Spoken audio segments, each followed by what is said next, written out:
Hello, everyone. Welcome to another episode of Prelude to Positivity. My name is Tommy Geraci.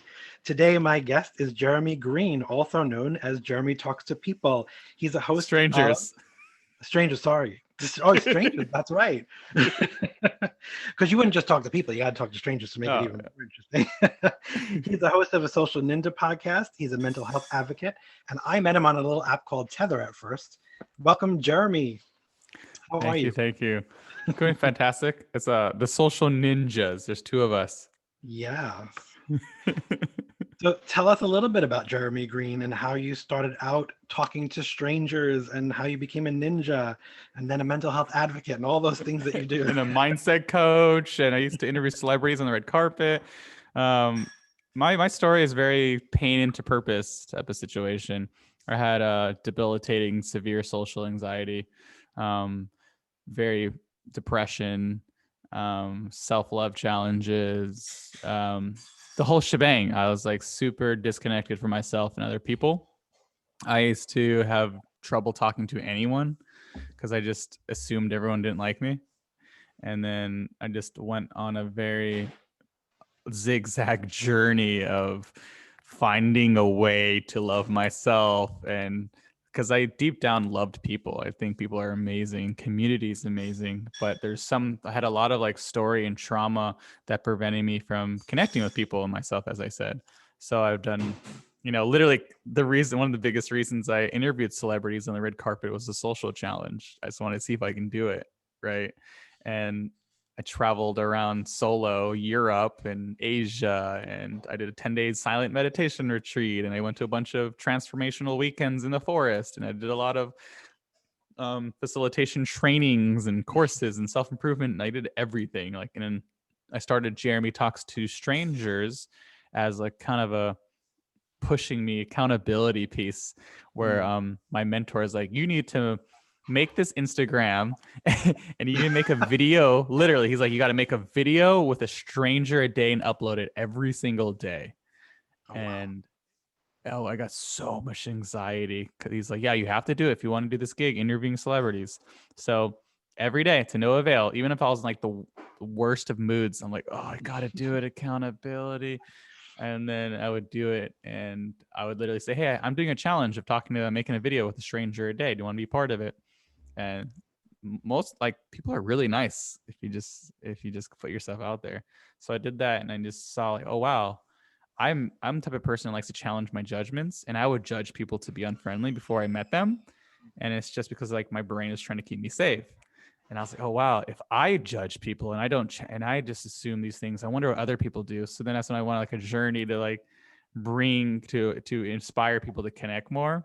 And I went on this journey of just like doing free hugs around the world. I've done it, like I did a road trip spread kindness project where I went from Los Angeles to like Canada, and I stopped along the way, and then I did free hugs in Taiwan. And yeah, and then I started facilitating men's groups, and I've done some co-ed groups where we just go in, we check in, we do accountability, and we do a little bit of a brain reprogram, Mm. because I noticed that I learned a lot about the brain and how it works, and that if we practice new ways of being and process old stories and recreating it, that you can reprogram your brain to go from super anxious to super confident. And I was like, oh wow, if I can do this, I can help other people do it.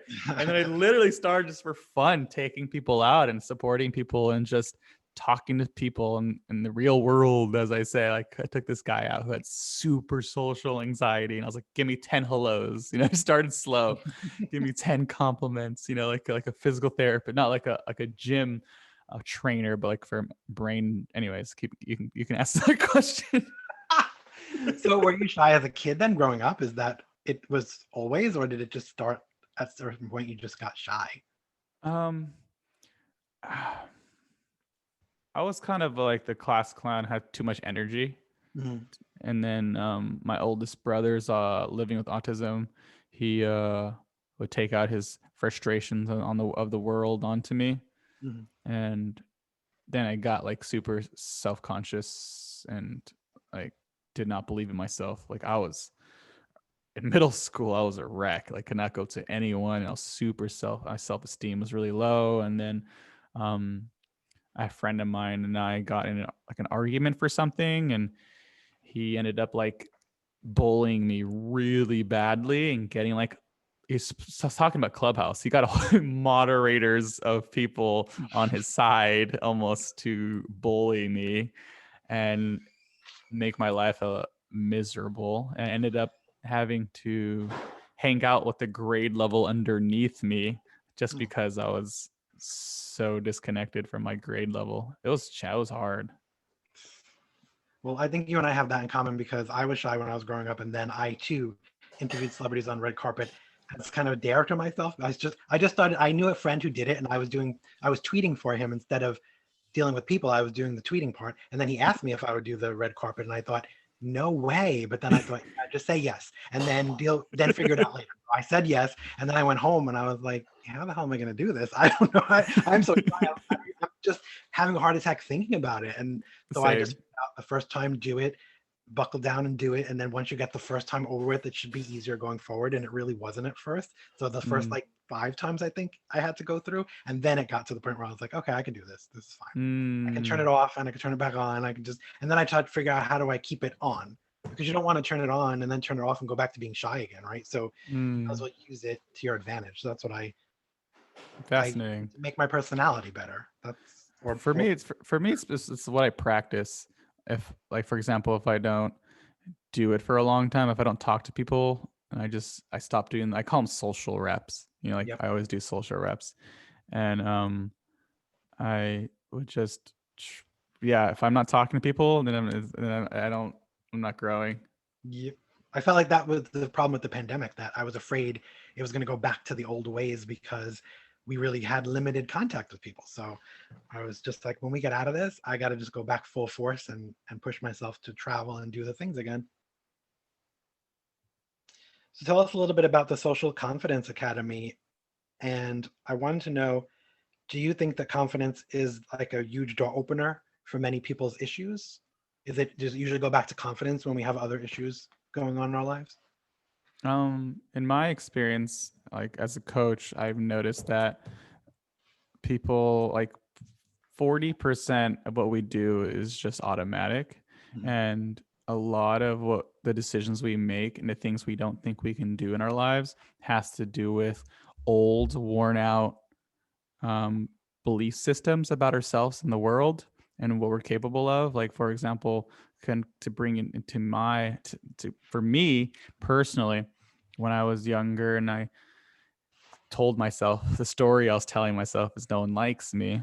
And in the at that time, it had a positive intention, because if I was not going up to people, then I was not being rejected. So it was doing me a favor in a sense. And could I handle rejection because my self-esteem was so low? Probably not. However, nowadays I'm trying to make such a huge impact. Like, I started a global community with representatives from over 20 countries. And as you talked about the Social Confidence Academy, I'm putting together these like group facilitation coaching programs where I'm showing people how to reprogram their brains and gain confidence. So to kind of answer your question, it goes to being realistic with those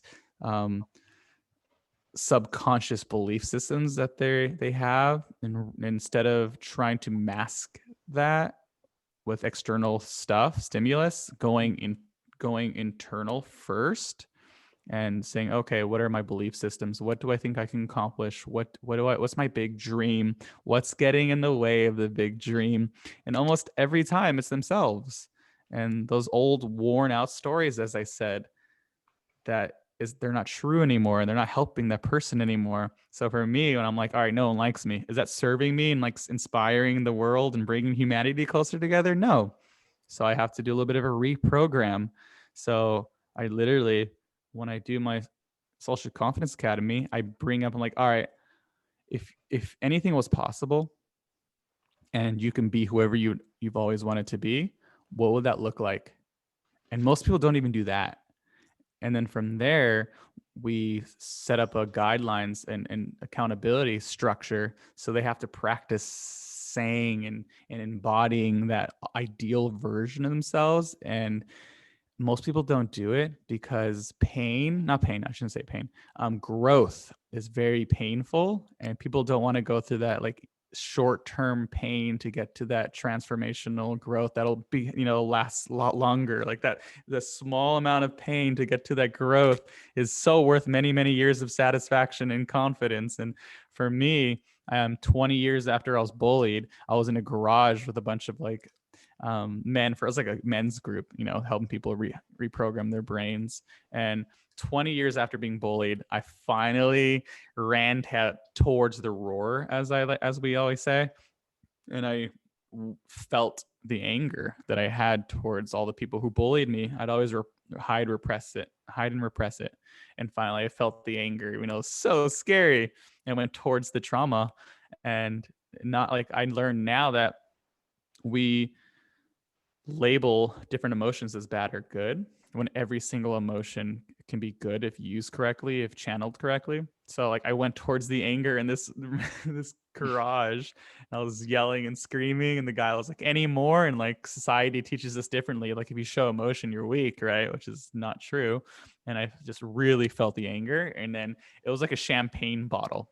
It was like a popped, and all this like repressed sadness just started pouring out. It was like an out of body experience, and I started crying, and like really crying, and felt it. And then I was like, oh my god, I can't believe I'm doing this. My brain turned on again, but it's instilled in my body. Like it goes into your body. There's a book called The Body Keeps the Score, and talks about that. Like every time you go through anything, it keeps count. And then what ended up happening is I was like, all right, what were those stories that brought on, that you took on because of this trauma?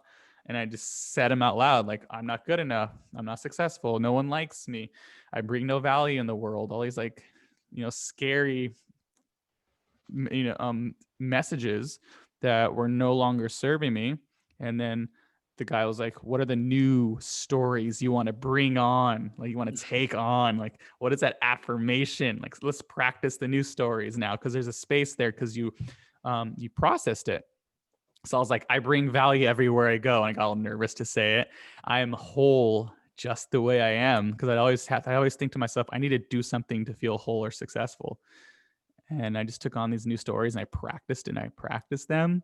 And then from then on, I was just so much more confident, and how much I cared about other people's opinions just dramatically declined, because I was whole, and I didn't need external validation. I was coming from a place of, abundance, rather than like the opposite. Was forgiveness part of that too? Did you forgive the people who bullied you? Were you able to get to that point? Yeah. I actually had my main bully. My main bully, his name was Hassan, and he ended up, it turns out he had his own demons and identity issues, and he kind of just took it out on me. I was his punching bag, and it had nothing to do with me, but I was just in a space where I had the belief system that that's who I am. I'm a punching bag, which is not. He ended up going to jail. He wrote me a letter from jail, like apologizing. I was so angry, I kind of rejected it. And then he ended up becoming an alcoholic, and then became sober. And then he started sponsoring others. And then he ended up coming on my podcast with a clinical psychologist, TEDx speaker, who specializes in bullying. And we had a therapy session a few months ago. That's like full circle. Yeah. And how do you keep your mental health in check now that you've gone past all of that? So what things can you tell people when they get a little out of control and they need that little check-in moment? What are some things you do to keep it in check? Well, first step with healing is creating a compassionate relationship with ourselves. So be okay when we slip up. So for me, with my clients, what I do is I come up with a construct, and I identify the different parts of each person. Like we all are, every human being is a combination of parts. Like there is a confident side of Jeremy, there's a fearful side of Jeremy, there's a victim part of Jeremy, there's a really unconditionally loving, self-loving part of Jeremy, and it's what I put my energy into. And to kind of answer your question, self-compassion, and then setting a morning routine and a night routine, and just try out different things in your morning and night routine, like you're creating the ultimate Sunday. And like for me, I put in gratitude, I put in affirmations, I journal, I meditate, I run, I do a solo dance party. I literally, like, I gotta dance and just feel the music and just take a break from um, worrying and just dance for 2 songs. And another one is self-talk, as I said, channeling that really, really self-supporting part of myself. Like sometimes I'm like, I had to hit a spot where I was so depressed, where I just like, all right, even though I don't want to do this, I'm going to channel my really supportive part of me. And as I'm laying in bed and like feeling really overwhelmed and depressed, I just sat there and I'm like, it's okay, Jeremy. I know you're going through a hard time. It's okay. I feel you. I know. I get it. And just, that was hard for me to do. But once I did that, oh my gosh, it felt so good. Just normalizing what we're going through is so important. And then I have, then I can just channel different parts of me. It's kind of fun, and really getting to the bottom of like the part of me that's saying, Jeremy, you're no good, no one likes you. Deep down, like every single negative inner critic message that I've ever told myself, or anyone has told themselves ever, has a positive intention. It only wants peace for you. And knowing that changes the way I interact with my inner voices, my inner critics. Because what most people do is they say, go away, leave me alone. Go away, leave me alone. And that, what that does is it pushes that inner critic to try to say it even louder. So it's becoming allies with the inner critics. Mm-hmm. So it's deeper than facing it. You also have to kind of make friends with it. Like, what is this trying to tell me? Like, just going without reacting. Like, what are you trying to tell me right now? What's going on? What do you want from me? And then just like really like, all right, allow it to feel that 100%. And then from that space, okay, now you're feeling that 100%. What do you get from that? And then feel that 100%. And you do that over and over again until you get to the core, which is peace. Now feel that. You notice what you're doing, the ways in which you're trying to get me that peace, giving me peace. And that part of you will say like, no. I was like, are you open to changing the ways in which, because I see you want peace for me. Are you open to changing the ways in which you give me that peace? And a lot of times it's very out of body experience. It'll change its ways.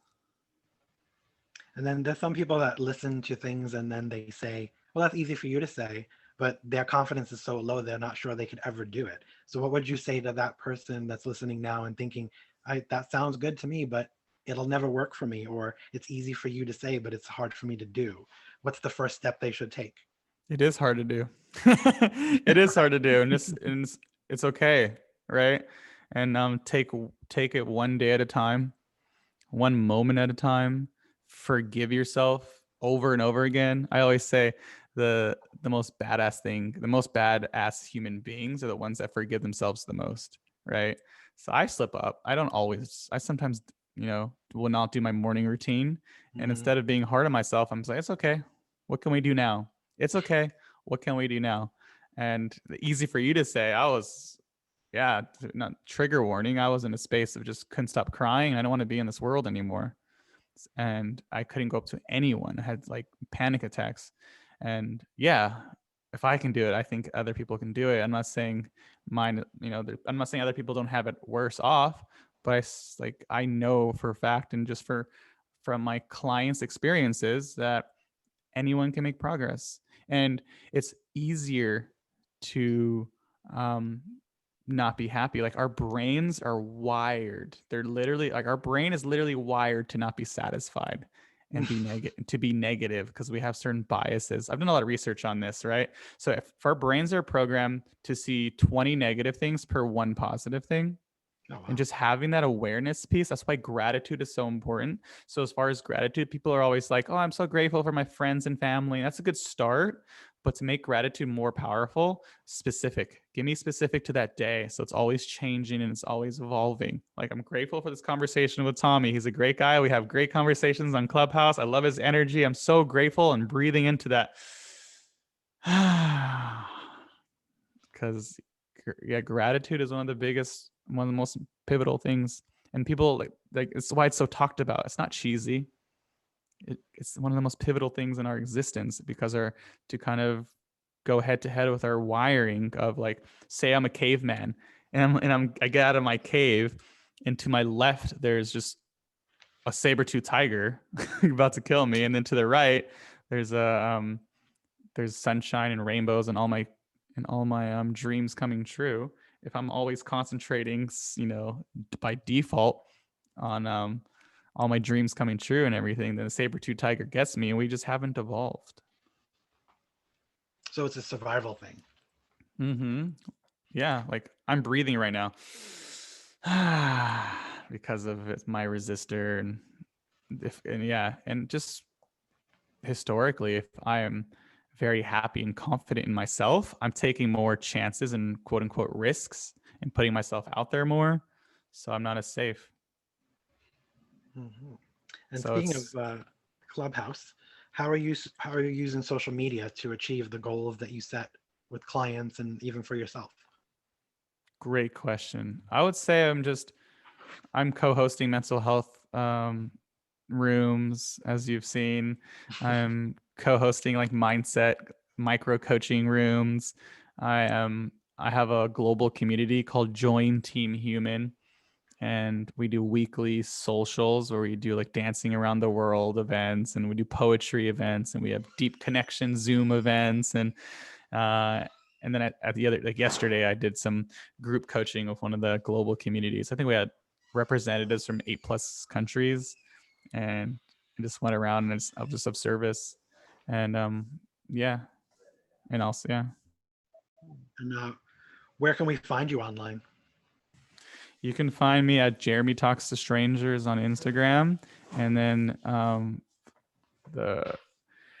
my podcast is The Social Ninjas, and I actually co-host it with another guy who suffered from social anxiety, and we've had just people from all walks of life, 20+ TEDx speakers. We've had big time entrepreneurs, people with 2 million followers, 1 million followers, and it wasn't planned that way. It was just, consistency is currency. Wow. And so of all the things that you're doing, what are you most passionate about? Wow. Honestly, coaching. I love coaching. I've been kind of doing it my whole life, but I haven't been charging my whole life. Oh, wow. Most people do that, right? Yeah. So what I'm most passionate about is just empowering others to really work on loving themselves more, so they can be fully expressed in the world, helping people come home to themselves, so that they can be fully expressed in their life. So, and helping them kind of commit to joy. Like, the most pivotal thing in our existence is our commitment to joy. And sometimes our commitment to joy looks like feeling our sadness, feeling our anger when it comes time to feel it, and not judging it, because then we're not scared of it, and our life just becomes more tolerable and enjoyable. Mm. And what would you call this chapter of your life if you were writing a book about your life? Oh, I love that question. I would call it Love Rising. Mm. Global Love Rising. And what is the most fulfilling part of what you do? Wow. The most fulfilling. Seeing the satisfied feeling on the people I come in contact with, and see them go from just super unsatisfied with themselves and the world and what they think they can accomplish, and then after I work with them, seeing what's possible, and helping people, holding a space for people to really practice and push through towards that next scary yes. Mm. Yes, it's very scary. Mm. Sometimes much easier just to say no to everything and then deal with it later, but the regret is sometimes harder to live with than just getting past saying yes. Completely. I agree. Well said. And this past year has been a hell of a year. So, what have you learned about yourself during this time that we've been kind of forced to reflect a lot and be alone more often than usual?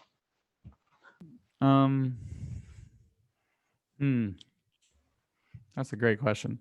I've learned that every human being um, is a really impactful, important puzzle piece of the larger puzzle of humanity. And to go back to your question of what have I learned about myself is that I um, have more. I have a more of.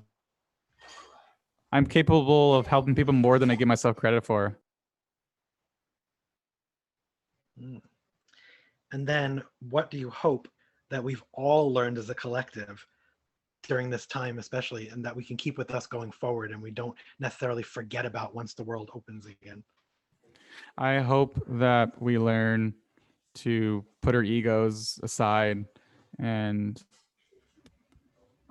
feel and be seen and connect even when it's scary. And I hope we learn to challenge our worn out judgments of ourselves and others so that we can grow and be satisfied and also um, come together in a sense. I'm just so tired of this us versus them mentality. Like, Yes. yeah, that's what I hope happens. Like, I hope this, like, what is it, 80% plus people don't enjoy their jobs. I hope people go after their dreams and their passions, even if there's some risk there. Mm. Yeah, I hope so too, because I think if we go back to the way it was, that's going to be the biggest shame of the whole thing. Because we go back to just that whole year is definitely a waste if you're just going to jump back in and be miserable again, start being cruel to other people again, ignoring other people again, not being showing empathy towards people. I think we had a lot more empathy because we were all kind of level for a while. But if we go back to that, it's not my problem, then I don't know. It would just be like that whole period might as well just be erased. I really hope we don't go back to the way it was. And people always say, like, I want things to go back to normal, but what is normal? Like, we're always creating it. There is no consistent. The only thing in existence that is consistent is change. Mm-hmm. And I hope that we can get out of ourselves and not judge our emotions as negative and positive, just whatever we choose to use them as, and also start taking care of our environment again and stop being so obsessed with money as a factor of enjoyment or purpose. There's a study that was done, if everyone just kind of pulled all their money in, like, we'd all be millionaires. Mm-hmm. How crazy is that? I'm sure that's true. What is one thing that you absolutely cannot live without? Besides eating and drinking, authentic, depthy human connection.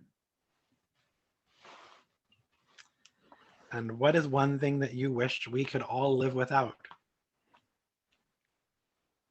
We can all wish we all can live without. Yeah. Um, a big ego. Yeah, that's a good one. I think if we get rid of that, we get rid of a lot of issues. Yeah, because I was reading about arrogance and narcissists, and the people who are the biggest narcissists have like it's a mask, and it has to do with their "I'm not enough" stories that they're telling themselves, and they built like this big mask, and they have to just put others down and bring others, bring others down in order to maintain that false mask, so they can have some form of artificial worth. Yeah. I know people who are coaches or claim to be coaches, I should say, and claim to be advocates, but yet they do the same thing where they have to pull other people down to keep themselves relevant or whatever the story is for them. But Oof, I had contradictory to everything else they're doing. It's like, okay, literally a well, chat I had today with a coach. She was saying how a lot of coaches had to put their, other coaches down to, so I'll come to him. You should coach with me because your coach is terrible. And it's just like, if you're providing value and you're amazing and you're helping people, you don't need to put others down. If you're in your purpose 100%, you don't need to, like, there's plenty of it for everyone. yeah, it happens in advocacy too. People who are advocates, one advocate will be putting the other advocate down to bring themselves this relevance. And you're thinking, you're not an advocate if you're doing that because you're not doing the thing you're advocating for. You're doing the exact opposite of what you're advocating for. So that's contradictory to everything. And then it makes me think you're really not the real deal because you're not the person you say you are. So it's a very odd situation to be in when you're competing with people in spaces and then the real person shows up, Mm. not the person who's been just spewing all this stuff all along. Yeah, and a lot of like the biggest haters it almost always has nothing to do with you and has everything to do with the projections of how they treat themselves. Like Yep. one of my favorite ideas is people treat others a little bit better than they treat themselves. So sometimes when someone's mean to me, I'm like, oh wow, I'm so sorry. Like usually I get mad. I'm like, oh, I was so mean to you. What do you mean sorry? Wow, I'm so sorry. Like it messes with their brain. Can only imagine how mean you are to yourself. It's like, oh wow, I'm so sorry. Like, and it's funny because like if you react and get upset, then it validates what they're doing, right? Oh, he's being mean back, so I feel validated. It's Oh almost yeah. like that the kid in the school, you know, who's acting out. And when I was a teacher for a little bit, and in trainings they teach you to. It sounds ridiculous, but when like the kid's acting out, you go straight to the kid who's acting in the way you want them to, like they're behaving. I love how Ashley's behaving. Thank you, Ashley. And literally, I did this after I first did this training, and I was like, Ashley's behaving. Ashley's looking at me like, I'm always behaving. Why are you doing this? And then the kid who was misbehaving started acting better. So it's not validating. So not validating it. Mm-hmm. And then being that we live in this social media driven world that we're in, if you had to describe yourself using only 3 hashtags, what 3 hashtags would you use to describe Jeremy? Hashtag love. Hashtag growing. Hashtag complete. Mm. Ooh, I got like goosebumps saying that last one. See, it's validating, right? It is. The silly thing like a hashtag can actually validate feelings. I have a question. I have a question for you. Uh-huh. What do you think of the idea that other people's opinions of you are none of your business? I believe that to be 100% the truth. I mean, I spent a lot of time worrying about that when I was younger, and now I've gotten to the point where I don't care. I don't. Doesn't matter because honestly, they don't actually know. People who have opinions of you usually don't even know the whole story, so it's hard for them to make an opinion in the first place. Hmm. You can't have a educated opinion of somebody if you really don't have the whole picture, and you only have the whole picture if you live with that person. Oh, that's so well said. So that is my opinion on that. It's just what I've learned, and that I see people really struggling with that all the time. And I just think, oh my God, you're spending hours on that. Move past it. Don't worry about it because the other person's not going to care about you either. They gave their opinion and then they're going to move on with their life too. And you're destroying your life for no reason. So, Yeah, it's confirmation bias. For mm-hmm. me, for example, when I would go around and 20 people would give me a compliment and then one person would put me down, and I'm like, oh, this one person doesn't like me. See, no one likes me. Yeah, that's the thing we do that drives me crazy the most is we tend to use all or never. We use words like all, never, always. So if you Mm, say all people don't like me, well, that's not really true. If we say this guy always treats me a certain way, well, that's not true either because he doesn't always do that. And if you say someone never pays attention, that's not true because they do sometimes. You can't use words that are so definitive and so one way because nobody is going to be that way. Everybody's kind of more complicated than that usually. well said. I agree. It's like one of the biggest fighting points in relationships. I feel like is you always do this. Yes, or you never. When people argue with each other, you never listen to me. Oh, yeah, that person's putting in so much energy into listening all those times. You just like disregarded all that energy Yep. and effort. And people use it to win an argument, and it doesn't. To me, it doesn't validate anything. It just makes you sound silly because if a person is smart enough listening, they're going to realize that can't possibly be true. So then you're exaggerating, and then it kind of invalidates everything else you're saying. So it's silly to use those things. Yeah. Very fascinating. I find human psychology so fascinating. Yeah. And I always find like also the idea of like my thoughts. I always think my thoughts were reality, and a lot of people I feel like have this because I did. And it's if I have someone has a negative thought, like I'll never be successful was one of my big ones. I'm not gonna lie, and I internalized it as facts, but it's just a thought. All of our stuff, all our thoughts are just thoughts, and we choose whether we have it as reality. And yeah, I find that so fascinating. Well, social media is, to me, has been the biggest social experiment almost, because when you meet someone on social media, it tells you a lot in their bio when they will identify themselves as things that are limiting, or when they speak and they introduce themselves and they introduce themselves and use limiting terminologies. Or people will get up and say, well, I'm just fill in the blank. But you're never just anything. You're always so many things. So if you automatically start out by saying, I'm just, you're putting yourself down in the first sentence you're telling people. Oof. That's so bad to do. I also think, to kind of piggyback on that, as far as putting yourself down, I also, what I've learned in the pandemic, going back to your question actually, is to not put not anyone on the pedestal. I don't care who they are. That's a big one. Oh my gosh, I learned that from podcasting. I did a mini challenge where I get like someone with 800,000 followers, and I'm like, oh, I wonder if I can outdo that. And then I got someone with 1.2 million, and then 2 million. And it's just like a fun little side challenge, just keep, podcasting interesting, my little mini games. And I just realized like there'd be someone who has millions of followers and just like you and me. Well, that's also the psychology of the cancel culture thing that's going on now. If you didn't put people on a pedestal in the first place, you wouldn't be so angry at them and need to cancel them.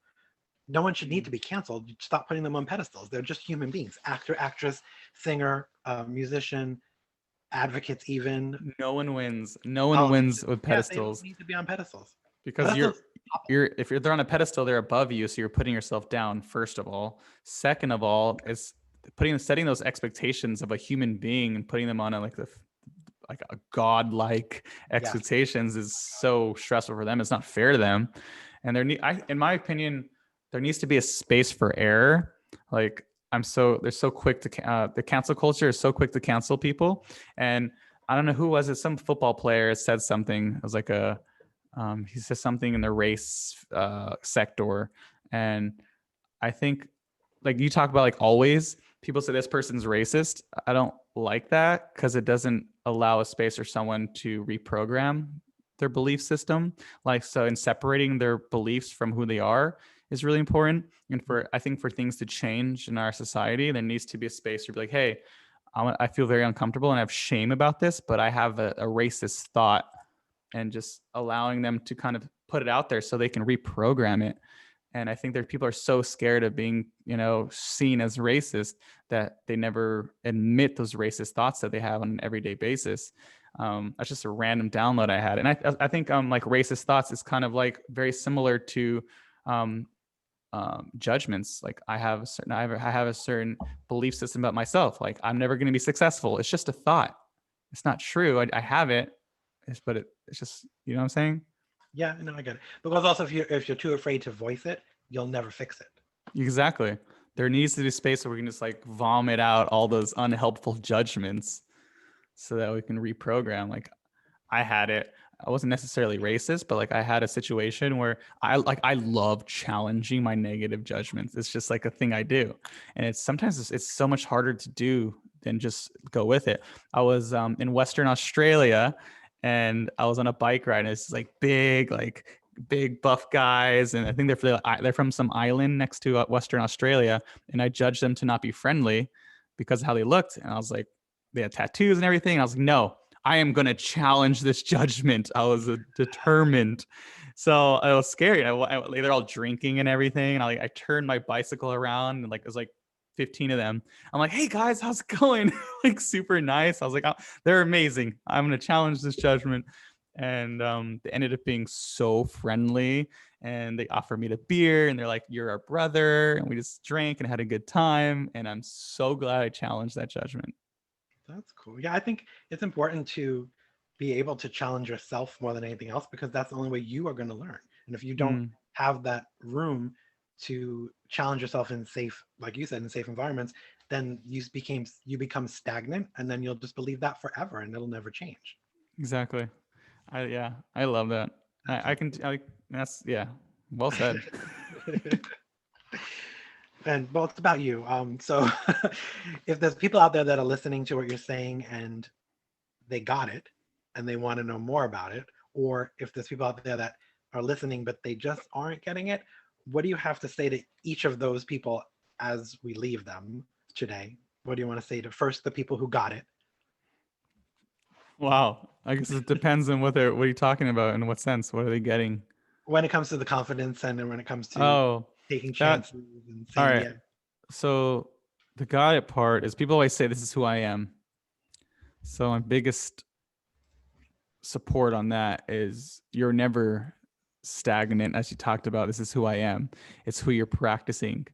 So it's all about, who are you practicing being in the world? What thoughts are you practicing? Are you practicing, I'm not confident, no one likes me, I have social anxiety, and are you letting it run in the show? Or are you practicing the idea that I am practicing challenging my judgments and being confident and going after my dreams, even when it's scary, and challenging my judgments, like all judgments? Are you practicing being a good person? Are you practicing connecting, like channeling whatever your core values are what you're saying no and yes to, aligning with those core values? Because if you think about it, someone can say, I'm a good person, that's just who I am, and then they can commit a crime the next day, and all of a sudden that's not who they are. So it's about what you're practicing in each day.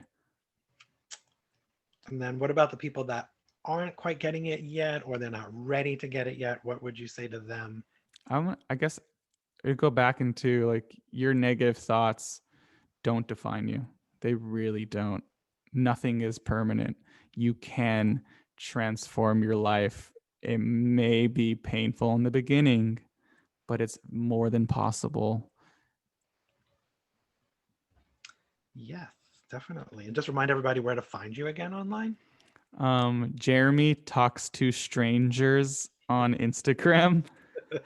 I always thought it was funny when I talk to someone in person. They're like, "What's your Instagram?" I say, "Jeremy Talks to Strangers," and they're like, "Oh, haha, no, it isn't." And then and then on Clubhouse is Jeremy-Greene. That's the color green with the E at the end. Mm-hmm. Well, I do want to thank you for taking time today, because I know you're busy and you have many rooms to host. Oh, and the Social Ninjas podcast on Oh, and that too. Yes. every Saw that. single Listen thing. to Yeah. that. I'm going to listen to that too. But thank you. And I hope you come back again, because I'd like to check in with you again and check in with everybody and remind them, especially once the world starts opening up. We'll have another conversation about how everything changed. Yes. And if you come to Los Angeles, eventually we'll hang out. Yeah, well, I'm going to be there the last week of May and first week of June. Sweet. I'll be fully vaccinated then. I'm totally vaccinated now. You'll be fully vaccinated too. I'll see you then. Thank you. Bye-bye. Bye.